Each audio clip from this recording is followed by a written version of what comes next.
കേരളത്തിൽ ദീപാവലിക്കൊക്കെ പടക്കം പൊട്ടിക്കുന്നത് പോലെയാണ് വിഷുവിന് വടക്കൻ കേരളത്തിൽ അങ്ങോട്ട് ഫുൾ പടക്കം പൊട്ടിക്കലാണ്. മത്താപ്പും കമ്പിത്തിരിയും പടക്കം പൊട്ടിക്കലും ഒന്നും ഇല്ലാതെ എന്ത് വിഷു ആഘോഷം എന്നാണ് അവർ ചോദിക്കുക. പടക്ക കടകളിലൊക്കെ കച്ചവടം പൊടിക്കുകയാണ്. പടക്ക നിർമ്മാണ കേന്ദ്രങ്ങളിലും തിരക്കോട് തിരക്ക്. പടക്ക നിർമ്മാണം കുടിൽ വ്യവസായമാക്കിയ തിരുവനന്തപുരത്തെ ഒരു കൊച്ചു ഗ്രാമത്തിൽ നിന്നുള്ള വിശേഷങ്ങളാണ് ഇനി ഡാൻ കുര്യൻ തയ്യാറാക്കിയ റിപ്പോർട്ട് കാണാം. വിഷുവുമായി ബന്ധപ്പെട്ട ആഘോഷങ്ങൾ തെക്കൻ കേരളത്തെ അപേക്ഷിച്ച് കൂടുതലായി നടക്കുന്നത് വടക്കൻ കേരളത്തിലാണെങ്കിലും വിഷുവുമായി ബന്ധപ്പെട്ട വളരെ പ്രാധാന്യമുള്ള തിരുവനന്തപുരം നന്ദിയോടുള്ള ഒരു സ്ഥലത്താണ് ഞാനിപ്പോൾ ഉള്ളത്. അതായത് വടക്കൻ കേരളത്തിലെ മിക്ക ജില്ലകളിലേക്കും കരിമരുന്ന് പ്രയോഗത്തിന് വേണ്ടി വെടിക്കോപ്പുകൾ, അതായത് ഈ ചെറിയ പടക്കങ്ങൾ, മാലപ്പടക്കങ്ങൾ, മറ്റ് കരിമരുന്നുമായി ബന്ധപ്പെട്ട സാധനങ്ങളൊക്കെ ഉണ്ടാക്കുന്ന ഉൽപ്പന്നങ്ങളൊക്കെ ഉണ്ടാക്കുന്ന ഒരു നിർമ്മാണശാലയിലാണ് ഞങ്ങളുള്ളത്. ഇത് നന്ദിയോടെന്ന സ്ഥലത്താണ്. ഏതാണ്ട് 10-15 വർഷത്തിലധികമായി ഇവിടെ ബന്ധുക്കൾ ചേർന്ന്, അതായത് ഒരു കുടുംബം അവരുടെ ബന്ധുക്കൾ എല്ലാവരോടും ഒരുമിച്ച് ചേർന്ന് ഈ പടക്കം അതിന്റെ മറ്റ് നിർമ്മാണം ഒക്കെ നടത്തിക്കൊണ്ടിരിക്കുന്ന ഒരു നിർമ്മാണശാലയാണിത്.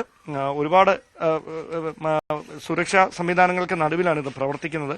വിഷുവിന് എങ്ങനെയുണ്ട് കച്ചവടം? ഉണ്ട്. മറുവശത്ത് ഈ പടക്കം, അതായത് ഇവർ ഈ ഇതിന്റെ മാല ഇങ്ങനെ ഈ കയറിൽ തീർത്തുകൊണ്ടിരിക്കുകയാണ്. പടക്കം ഉണ്ടാക്കി അതിൽ വെച്ച് അത് ഈ ക്ഷേത്രങ്ങളിലേക്ക് ഉത്സവങ്ങളും മറ്റുമായി ബന്ധപ്പെട്ടാണ് അത് കൂടുതലായിട്ട് ഉണ്ടാക്കുന്നതെന്നാണ് അവർ പറയുന്നത്. എനിക്ക് തോന്നുന്നു ഇവിടെ ഉള്ളതിൽ ഏറ്റവും പ്രായമുള്ള ഒരു അമ്മയുണ്ട്. അമ്മ ഞങ്ങൾ വന്ന സമയം മുതൽ ഒന്നും മിണ്ടാതെ ഈ ജോലി ഇങ്ങനെ ചെയ്തുകൊണ്ടിരിക്കുക. എന്നാ പേര്? ശാന്ത. ഇത് എത്ര വർഷമായി? ഈ 10 വർഷമാവും. എത്ര പടക്കം ഉണ്ടാക്കും ഇങ്ങനെ? എത്ര എണ്ണം സാധാരണ ഒരു ദിവസം? ഒരു ദിവസം 1500, 2000 കിട്ടണവരുണ്ട്, 2500 കിട്ടണവരുണ്ട്. അങ്ങനെ പല കണക്കിനും കിട്ടും. ഇത് ചെറിയ സമോസ കൂട്ടിയിട്ടേക്കുന്നവരുണ്ട്. ഓക്കെ. അപ്പൊ ഇത് എങ്ങോട്ടുള്ള ഇപ്പൊ ഈ ഉണ്ടായിക്കൊണ്ടിരിക്കുന്നത്? ഇത് വിഷുവായി ബന്ധപ്പെട്ടുള്ളതല്ലേ?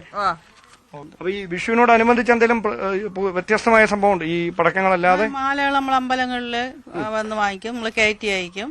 മീഡിയം, തൃശ്ശൂര്, ഇങ്ങനെ പല സ്ഥലങ്ങളിൽ നമ്മൾ കയറ്റി അയക്കും, കൊണ്ടുകൊടുക്കും. ചേട്ടൻ കൊണ്ടുകൊടുക്കും, അല്ലെങ്കിൽ കയറ്റിയൊക്കെ അയക്കും.